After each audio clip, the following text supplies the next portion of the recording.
जय श्री कृष्ण। श्रीमद् भागवत गीता के अध्याय 2 श्लोक 40 में भगवान श्री कृष्ण ने कहा है कि इस कर्मयोग में बीज का आरंभ अर्थात नाश नहीं होता तथा परिवर्तित दोष अर्थात बुरे फल का दोष भी नहीं होता, अपितु कर्मयोग रूप धर्म का थोड़ा सा भी अभ्यास करने से मनुष्य जन्म मृत्यु के महान भय से बच जाता है। अर्थात कर्मयोग के मार्ग में किया गया प्रयास कभी व्यर्थ नहीं जाता और इसका अभ्यास करने से व्यक्ति जन्म और मृत्यु के चक्र के महान भय से बच जाता है। भगवान श्री कृष्ण ने यह भी कहा है कि कर्म की गति गहन है। श्री कृष्ण के मित्र सुदामा जी कर्म की गहनता गाते हुए कहते हैं कि गहन है कर्म की गति, एक गुरु का शिष्य हो गया सृष्टि का स्वामी, मेरे घर में खाने को अन्न नहीं है। गोकुल बंदरों से खेलता था, गुरु के घर लकड़ियाँ लाता था, अब सिंहासन पर बैठा है, मेरे पास तो तुमड़ी और लाठी।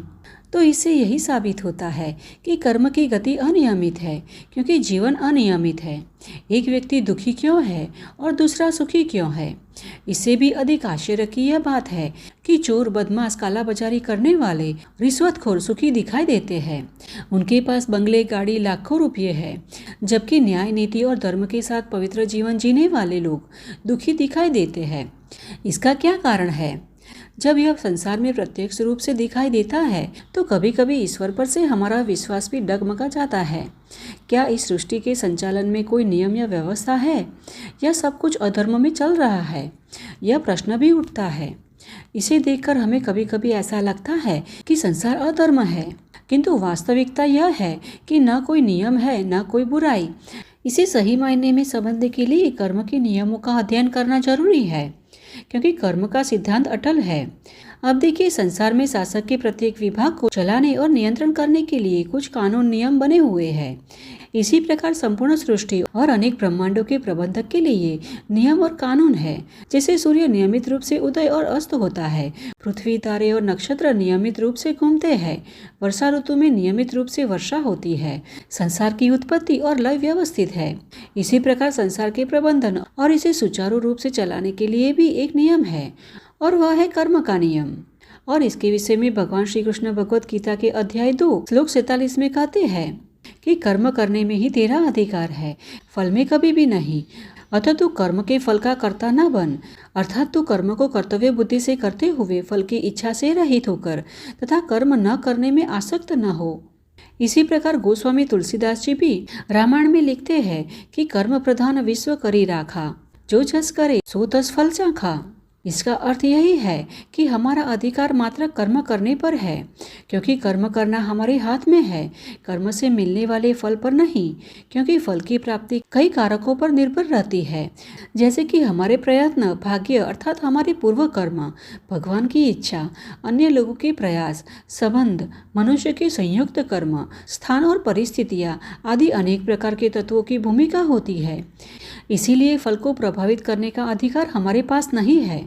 फिर भी हम परिणाम के लिए चिंतित होते हैं, और जब हमें परिणाम हमारी इच्छा के अनुरूप नहीं मिलते तब हम दुखी हो जाते हैं। इसीलिए कर्म को हमेशा फल की चिंता और लालसा के बिना करना चाहिए।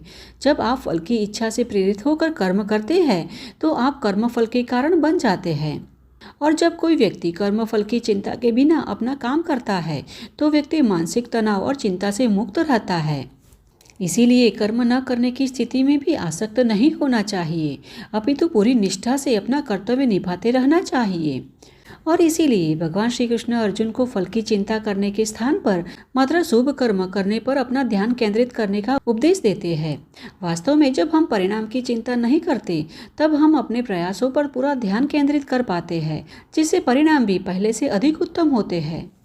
किंतु हाँ, कर्म के नियम में कहीं कोई अपवाद या छूट नहीं है। जैसे कि प्रभु श्री राम के पिता होने पर भी राजा दशरथ को कर्म के नियमों के अनुसार पुत्र वियोग में मृत्यु का सामना करना पड़ा। स्वयं भगवान राम भी यह न कह सके कि चूंकि राजा दशरथ मेरे पिता है इसलिए मैं नियम में थोड़ी सी छूट देकर उन्हें 14 वर्ष का समय दे दूं। यहाँ तक कि जब अभौतिक, निराकार, शुद्ध ब्रह्मरूप भगवान भी पुण्य आत्मा बनकर शरीर धारण करके पृथ्वी पर आते हैं तब उन्हें भी इस कर्म के नियमों का कठोरता से पालन करना पड़ता है। कर्म के नियम में विलंब नहीं है और अन्याय भी नहीं है। इसमें किसी प्रकार की लाघवक या छूट नहीं है, कोई भी अपवाद नहीं है। यही इस नियम की विशेषता है। इसीलिए तो भगवान श्री कृष्ण ने कहा है कि कर्म की गति गहन है, उसकी अटल सिद्धांत है। और यही है गीता का उपदेश जो भगवान श्री कृष्ण ने दिया है, जिसका आज हमने श्रवण किया। और हमें आशा है कि हमारे द्वारा किया गया यह गीता उपदेश का प्रयास आपको अच्छा लगा होगा। अगर थोड़ा सा भी यह प्रयास अच्छा लगा है तो इसे एक लाइक अवश्य कीजिएगा और कमेंट में जय श्री कृष्ण अवश्य लिखिएगा। साथ ही इसे अधिक से अधिक लोगों में शेयर कीजिएगा, क्योंकि हमारा यही प्रयास रहेगा। हर घर में गीता का उपदेश पहुंचना चाहिए और इसे सुनकर प्रत्येक व्यक्ति थोड़ा सा भी अपने जीवन में उतार सके तो उसका जीवन भी धन्य हो जाएगा। तो चलिए हमारे शास्त्रों में वर्णित ऐसी ही वैदिक और प्रमाणभूत कथाएं तथा जानकारियों के साथ फिर से मिलते हैं। तब तक के लिए जय श्री कृष्ण।